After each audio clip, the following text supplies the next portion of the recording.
ओम शांति। आज 5 अगस्त 2023 है और प्यारे बाबा ने आज हम बच्चों को कहा, मीठे बच्चे, तुम अभी टिवाटे पर खड़े हो।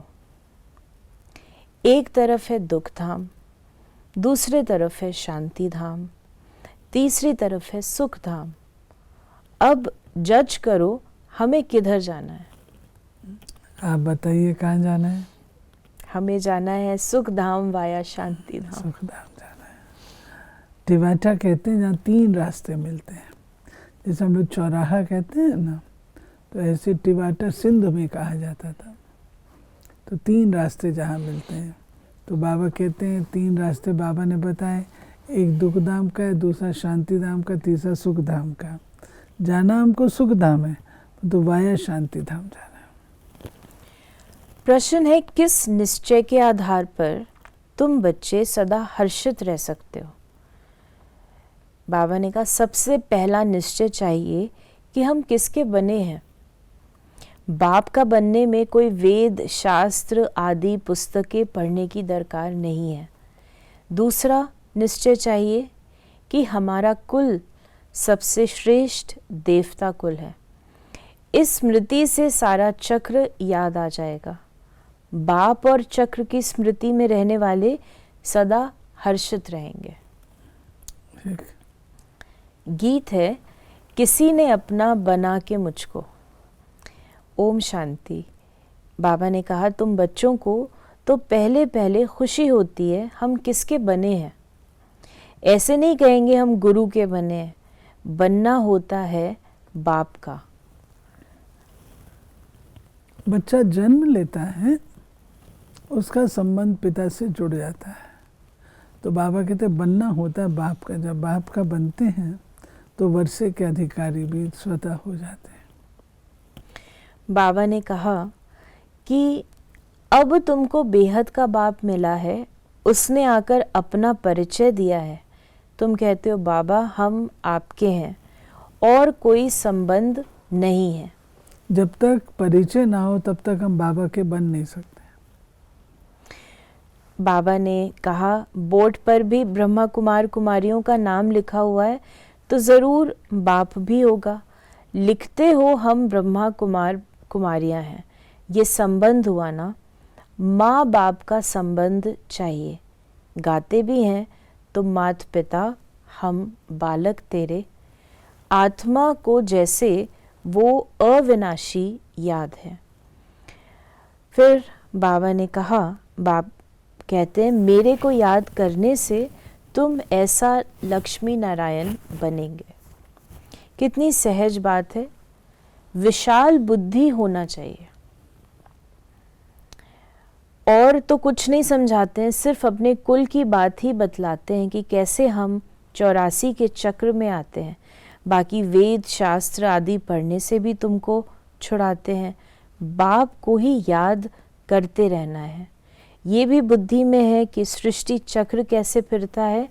उसके आदि मध्य अंत को जानने से ही तुम ऊंचते ऊंच बनते हो। राइट। फिर बाबा ने कहा कि कोई दुख देते हैं तो कहते हैं हाय बाबा, हाय भगवान, हर जन्म में हाय हाय करते आए हो। अब तो तुम बच्चों को बिल्कुल सहज समझाते हैं। भल तुम हमको हाय हाय नहीं करनी है, बाबा कुछ भी हो जाए। बाबा ने कहा, भल तुम तंदुरुस्त न भी हो, कितने भी बीमार हो, तो भी तुम सर्विस कर सकते हो। जैसे अवस्था से कर सकते हैं ना। बीमार हैं, बेड पर हैं, लेकिन अपनी अवस्था अगर अच्छी है तो अगर हाय हाय करेंगे तो क्या सेवा करेंगे। जैसे बीमारी में मनुष्य को कहते हैं राम राम कहो, तुम भी बीमारी में औरों को बोलो शिव बाबा को याद करो। सर्विस का शौक होगा तो मरने समय भी किसको ज्ञान देंगे। ऐसे नहीं हॉस्पिटल में पड़े रहें और मुख बंद हो जाए, मुख से कुछ न कुछ निकलता रहे। कितनी अच्छी अवस्था होनी चाहिए। बीमारी में भी बहुत सर्विस कर सकते हैं। मित्र संबंधी आएंगे, उनको भी कहेंगे परमात्मा को याद करो। फिर ये बाबा कहते हैं आपका काम है हर एक को स्मृति दिलाना। स्मृति स्वरूप रहना और स्मृति दिलाना। फिर बाबा ने कहा कि इन लक्ष्मी नारायण को वर्षा कहाँ से मिला, कितनी सहज बात है, इसलिए बाबा बड़े चित्र भी बनवा रहे हैं, अभी ये नाटक पूरा होता है। फिर बाबा ने कहा, कन्या है ही 100 ब्राह्मणों से उत्तम, पवित्र को दान दिया जाता है, तुम कन्याएं सबसे पवित्र हो, इसलिए कहते हैं हम कन्या को दान देते हैं, वो बड़ा दान समझते हैं। वास्तव में वो कोई दान नहीं होता, दान तो अभी तुम करते हो, कहते हो हम अपनी कन्या शिव बाबा को देते हैं स्वर्ग की महारानी बनने के लिए। देखिए, बाबा ने कन्यादान का महत्व बताया। दुनिया में कन्यादान का बहुत महत्व है, क्योंकि पवित्र कन्याएं होती हैं, दुनिया पॉपुलेशन को बढ़ाने के निमित्त बन जाती हैं, तो उसको बड़ा अच्छा मानते हैं। लेकिन बाबा कहते हैं वो कोई कन्यादान, वो कन्या कोष है। कन्यादान वो है जहाँ पर शिव बाबा को बच्चियाँ देते हैं अपने माता पिता, और वो कन्याएं सबको पावन बनाने के निमित्त बनती हैं। असली कन्यादान वो है।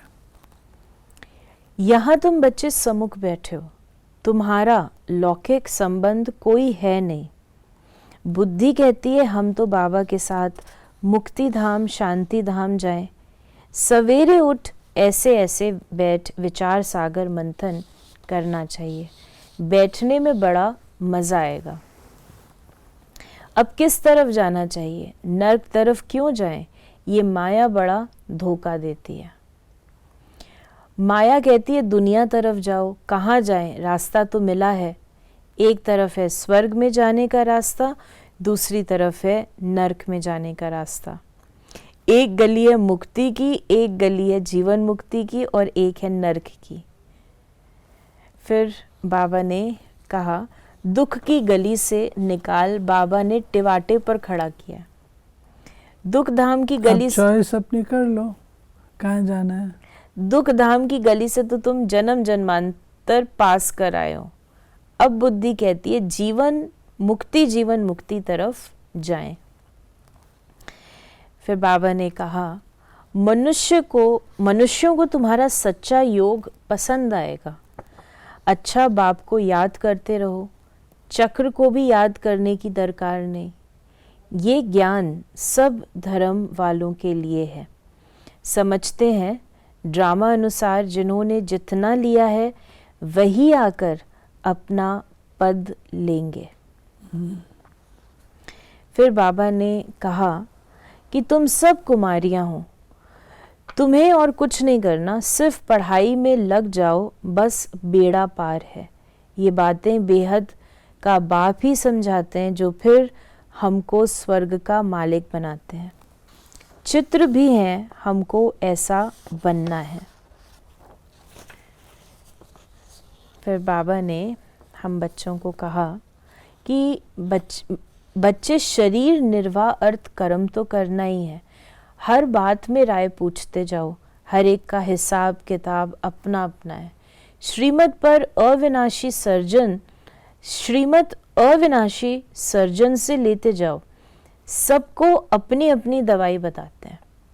समझाया जाता है ये दुनिया खलास हुई पड़ी है, अब बाप को याद करो तो बेड़ा पार हो जाएगा।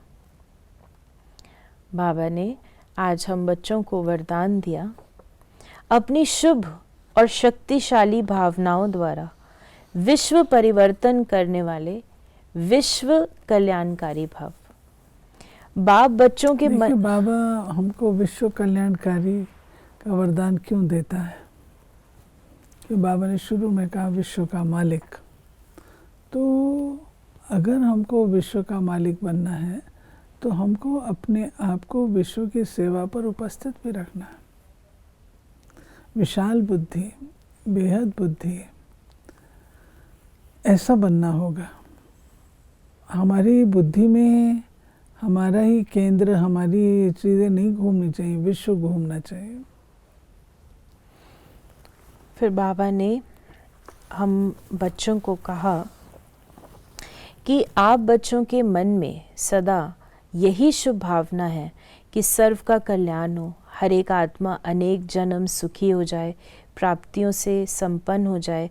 आपकी इस शुभ और शक्तिशाली भावना का फल विश्व की आत्माओं को परिवर्तन कर रहा है।